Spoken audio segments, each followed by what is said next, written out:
तो गाइज मैंने कल एक डेटा दिया था आप लोगों को। आई होप सबने रन कर लिया है।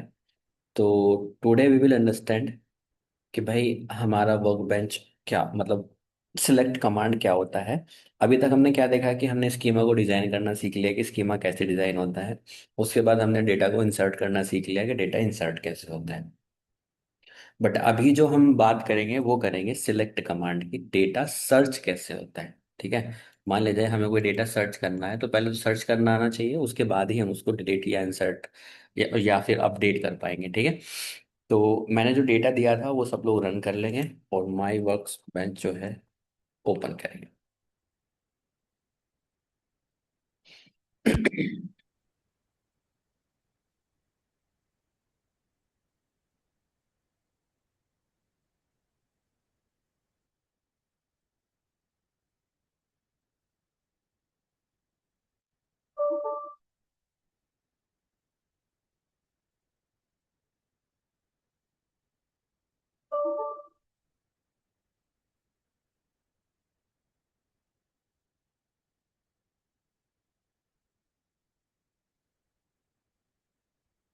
ठीक है।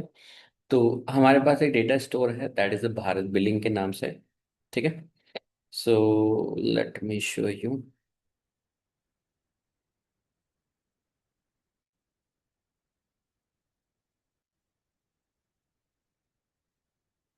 तो भाई डमी डेटा है, थोड़ा सा रेप्लिका कोशिश की है कि भाई जिस तरह से कंपनी के अंदर आपका डेटा स्टोर होता है उसी तरह से यहाँ चीज़ें होनी चाहिए।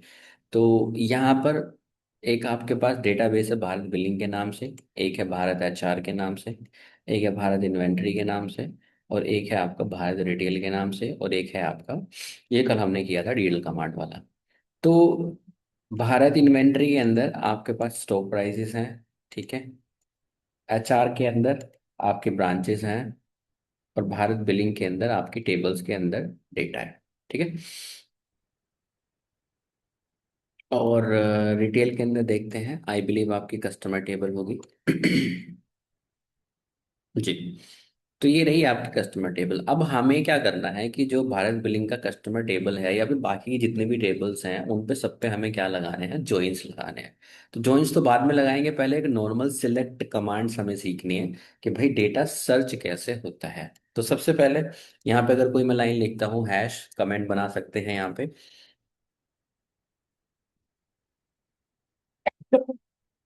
सॉरी।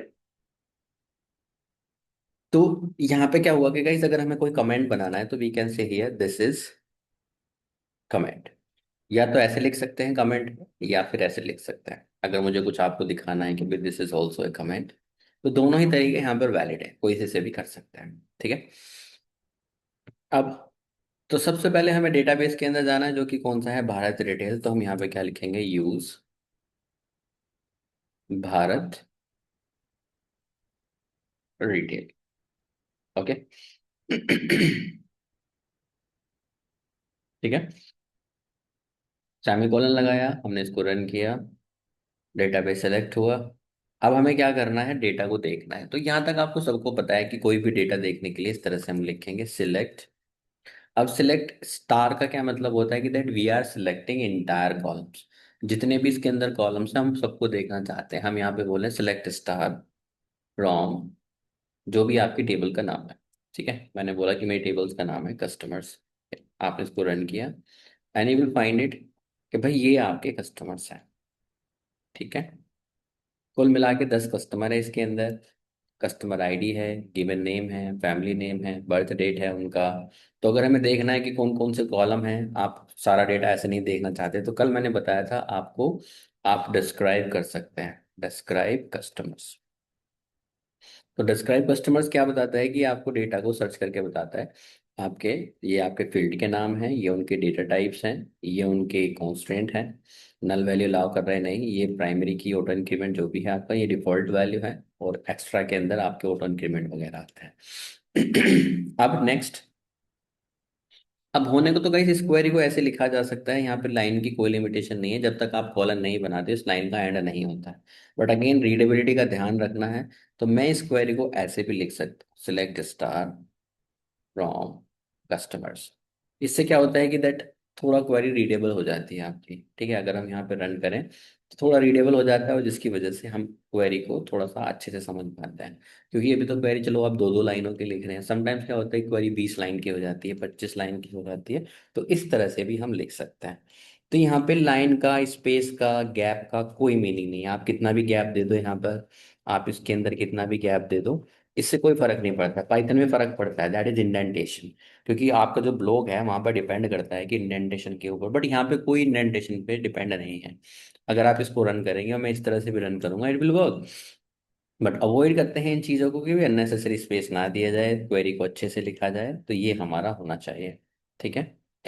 नेक्स्ट, अब हम क्या कर रहे हैं, सिलेक्ट स्टार फ्रॉम कस्टमर्स। हम सारे कॉलम्स की वैल्यू उठा रहे हैं।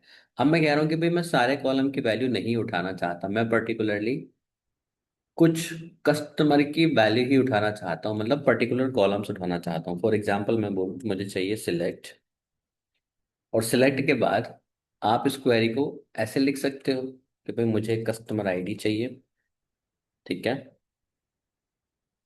कोमा फर्स्ट नेम चाहिए, यहाँ पे लिखा है गिवन नेम। ठीक है। गिवन अंडरस्कोर नेम चाहिए। ओके। और फैमिली नेम चाहिए उसका। ठीक है। कॉमा, बर्थ डेट चाहिए उसका, बर्थ डेट। कॉमा, क्या चाहिए उसका, मोबाइल नंबर चाहिए। यहाँ पे कह दूंगा मैं उसे क्या चाहिए, मोबाइल नंबर चाहिए। कहाँ से चाहिए, फ्रॉम। मोबाइल में आपका अंडरस्कोर है तो यहाँ पे अंडरस्कोर लगाइए, फ्रॉम कस्टमर्स। ठीक है। इस क्वेरी को रन करेंगे, विल इट वर्क, हाँ ऑफ कोर्स क्वेरी चलेगी, बिल्कुल चलेगी। आगे, कि मैंने उससे पर्टिकुलर कॉलम यहाँ से लेके आ गए। ठीक है। बट एक प्रॉब्लम मुझे यहाँ पे जो दिख रही है गाइस, वो ये है कि ये जो क्वेरी आप रन कर रहे हो ना, थोड़ा सा रीडेबिलिटी बड़ी खत्म हो गई है ना। एक ही लाइन में लिखे जा रहे हो, लिखे जा रहे हो। तो हम इसको एक दूसरे तरीके से लिख सकते हैं। कैसे लिख सकते हैं, थोड़ा सा स्पेस दे के, गैप दे के, थोड़ा अच्छा सा। कैसे, यहाँ पे आप कह सकते हो सिलेक्ट कस्टमर आईडी। ठीक है। तो आप ये कर सकते हो, यहाँ पे आप दीजिए थोड़ा सा स्पेस दीजिए, डन। तो थोड़ा सा देखने में अच्छा लगना चाहिए। अच्छा क्या, आप ही को थोड़ा सा बेटर रहेगा। ओके। क्योंकि जैसे जैसे क्वेरी बड़ी होती जाएंगी, आपका स्पेस ऐसे ही आता जाएगा, तो जिसकी वजह से क्या होता है, आपको पढ़ने में आसानी नहीं रहती। तो अगर मैं इस क्वेरी को ऐसे भी लिख सकता हूँ, नाउ इट्स बेटर। कि हमने कहा कि भाई सिलेक्ट लिखिए, यहाँ पे कस्टमर आईडी आएगा, गिवन नेम आएगा, फैमिली नाम आएगा, तो query is same, still the same. Query में कोई अंतर नहीं है। आप इसको ऐसे भी लिख सकते थे और आप इसको ऐसे भी।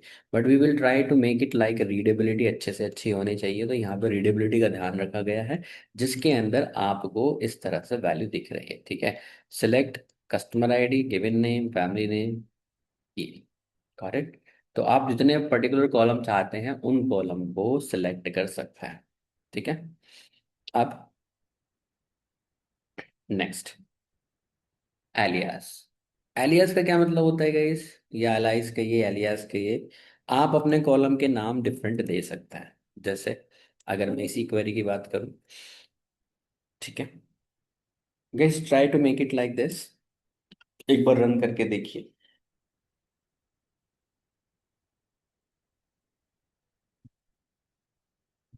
किसी का क्वेश्चन हो तो पूछिए।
अब गाइस एलियास हम यहाँ पर यूज कर सकते हैं। एलियास का मतलब क्या होता है कि हम कॉलम के नाम बदल सकते हैं।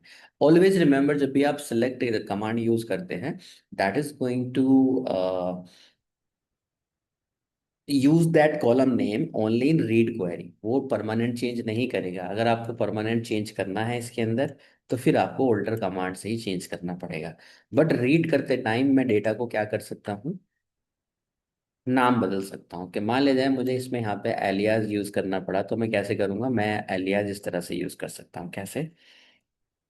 तो मैं, अगर मैं चाहूँ कि जैसे कि ये नाम थोड़े मुझे अजीब लग रहे हैं, तो मैं यहाँ पे क्या कर सकता हूँ, कस्टमर आईडी को छोटा नाम दे सकता हूँ, और यहाँ पे कह सकता हूँ एज कस्ट आईडी।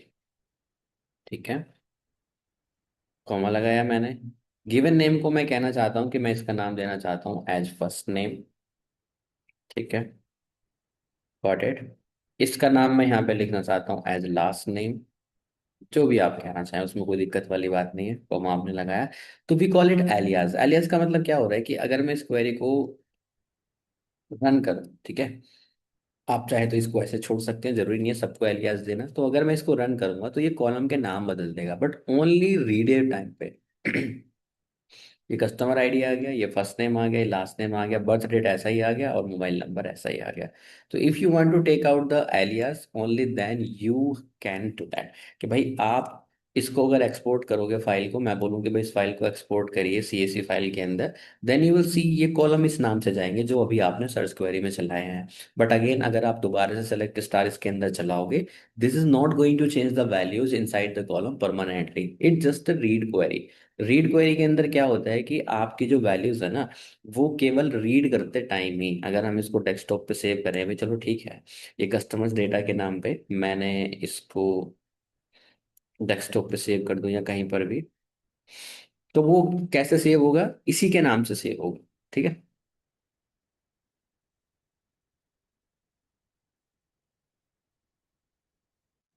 तो यहाँ पे अगर कस्टमर सर्विस के नाम से अगर यहाँ पे डेटा है हमारा, ठीक है, तो यहाँ पे जो कस्टमर डेटा आएगा वो उसी नाम से मिलेगा आपको फाइल, जिस नाम से अभी आपने इसमें सर्च किया।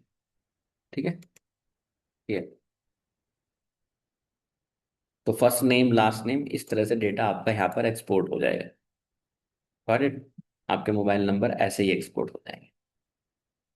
ठीक है गाइस, तो ये, बट अगर हम वापस से इस पर सेलेक्ट स्टार में चलाऊंगा ना, कि now I want to run the select star from customers here, कि मैंने बोला कि सिलेक्ट, ठीक है, स्टार फ्रॉम कस्टमर्स, तो सिलेक्ट स्टार फ्रॉम कस्टमर्स आप चलाओगे तो आपका डेटा एज इट इज उसी फॉर्म में रहेगा। So this is not going to make any permanent changes in this, and this is going to help you with getting the new column name without changing the permanent structure of your table। ठीक है, इसके बाद alias का एक rule और होता है कि गाइस आप इनकी वैल्यूज को घटा सकते हैं, बढ़ा सकते हैं किसी भी तरह से। तो यहाँ पर हम क्या कर सकते हैं, अगर मैं कहूँ यहाँ पर सिलेक्ट, और सिलेक्ट कमांड के अंदर मैंने बोला कि मुझे उसका फर्स्ट नेम चाहिए, जो उसका गिवन नेम है। ठीक है, मैंने बोला given name as first name, given name as first name. ठीक है, उसके बाद मैंने यहाँ पे कॉमा लगाया। कॉमा लगाने के बाद मैंने बोला उसकी सैलरी को मुझे 10% निकालना है। तो मैं क्या कह सकता हूँ, या मंथली इनकम जो है उसका, मैंने बोला मंथली। ठीक है, जो उसकी मंथली इनकम है। ओके, आप क्या करना चाहते हो, उसकी मंथली इनकम को 10% से इंक्रीज करना चाहते हो। तो इसको 10% से हम कैसे इंक्रीज करेंगे गाइस, बड़ा ही सिंपल है। आप इसको एज लाइज लगा सकते हैं। आप यहाँ पे कह रहे हो मंथली इनकम, ठीक है, उसको नाम दे दिया हमने ओल्ड इनकम, ओल्ड इनकम। ठीक है, मतलब एक नया कॉलम बनेगा, और उसका नाम चला जाएगा मंथली इनकम में ओल्ड इनकम। ठीक है, और मैं उसकी जो नई वो इनकम है, एक नया कॉलम मैं खुद से बनाना चाहता हूँ। ठीक है, न्यू इनकम एज, तो हम क्या कर सकते हैं, एक नया कॉलम यहाँ पे बना सकते हैं। Again guys, this is going to be created inside the search query only, it is not going to make any permanent changes in your table. तो जितने भी आपके चेंजेस होंगे वो आपकी टेबल के अंदर ही हो रहे हैं, बाहर नहीं। मतलब सर्च क्वेरी के अंदर ये सर्च हो रहे हैं कि अगर हम इसको परमानेंट टेबल को देखेंगे तो वो एज इट इज ही रहेगा। मैंने कहा कि जो पुरानी वाली मंथली इनकम है, ठीक है, मंथली इनकम, ठीक है, मंथली इनकम, तो जो उसकी पुरानी मंथली वाली इनकम है उसको हम क्या कह सकते हैं, उसको यहाँ पर रन कर सकते हैं। और रन करने के बाद मैंने बोला इसका 10%, तो मैं क्या करूँगा, 0.10, ठीक है। तो मैं मंथली इनकम इंटू 0.10,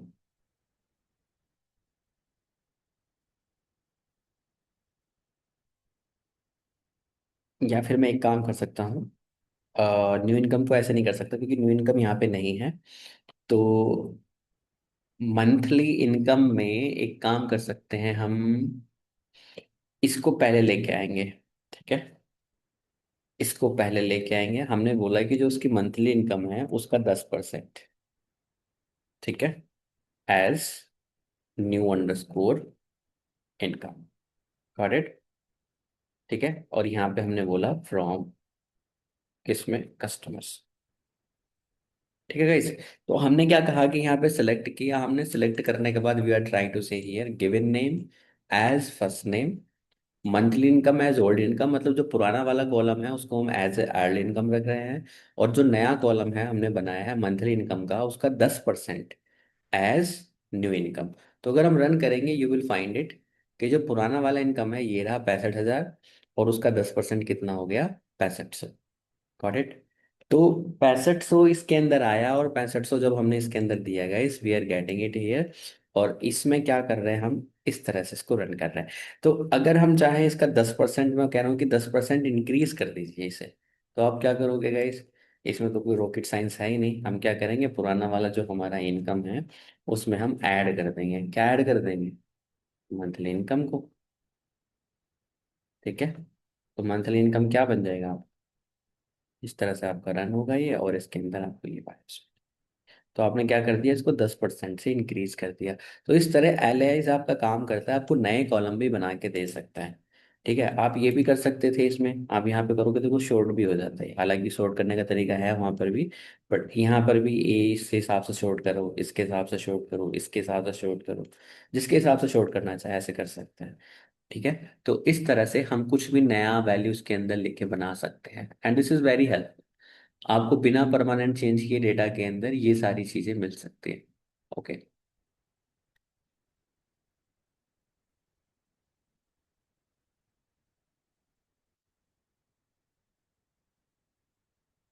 लिखिएगा एक बार।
अब नेक्स्ट,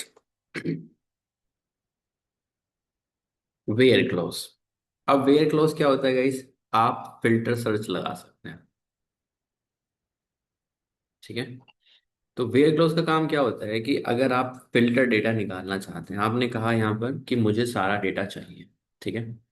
तो सारा डेटा कैसे निकलता है, अभी आपने बताई, सारा डेटा तो आप निकाल लेते हैं। यहाँ पे आप क्या कह सकते हो, सिलेक्ट स्टार फ्रॉम कस्टमर्स, ठीक है।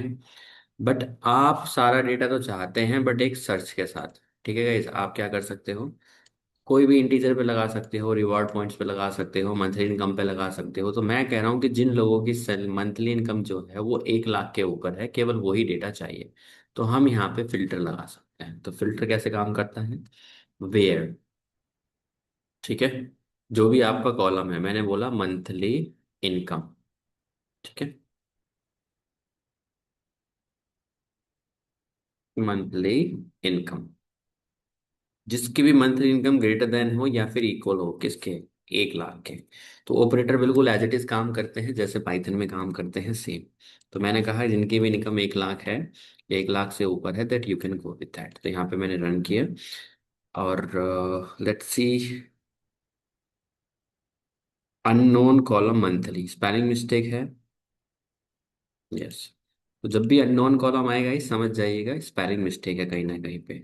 यू रन इट, आपका डेटा फिल्टर होके आ जाएगा। तो क्या फिल्टर होके आया है यहाँ पर, सिंपल, जिन लोगों की भी मंथली इनकम जो है 1 लाख से ऊपर है, केवल वही डेटा आपको मिलेगा, ठीक है। आप एक चीज और कर सकते